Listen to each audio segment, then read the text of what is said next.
Voici en effet à quoi ressemble le royaume des cieux. Un propriétaire sortit tôt le matin, afin d'engager les ouvriers pour sa vigne. Il fut d'accord de leur payer le salaire habituel, 1 pièce d'argent par jour, et les envoya travailler dans sa vigne. Il sortit de nouveau à 9 heures du matin et en vit d'autres qui se tenaient sur la place sans rien faire. Il leur dit, « Allez-vous aussi travailler dans ma vigne, et je vous donnerai un juste salaire. » Et ils y allèrent. Le propriétaire sortit encore à midi, puis à 3 heures de l'après-midi et fit de même. Enfin, vers 5 heures de l'après-midi, il sortit et trouva d'autres hommes qui se tenaient encore sur la place. Il leur demanda, « Pourquoi restez-vous ici tout le jour sans rien faire ?»« Parce que personne ne nous a engagés, répondirent-ils.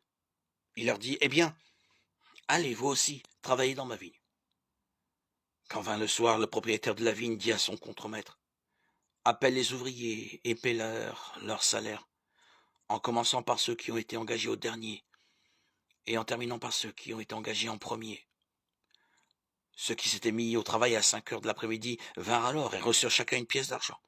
Quand ceux qui avaient été engagés en premier vinrent, ils pensèrent qu'ils recevraient plus. Mais on leur remit aussi à chacun 1 pièce d'argent.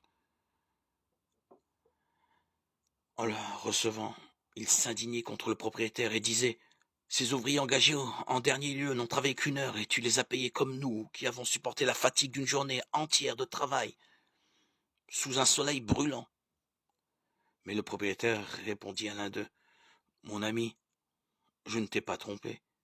Tu as été d'accord de travailler pour 1 pièce d'argent par jour, n'est-ce pas?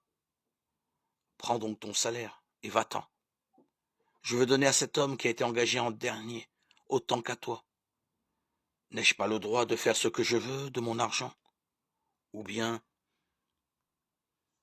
es-tu jaloux parce que je suis bon? » Ainsi, ajouta Jésus, ceux qui sont les derniers seront les premiers, et ceux qui sont les premiers seront les derniers. Matthieu 20, 1, 16.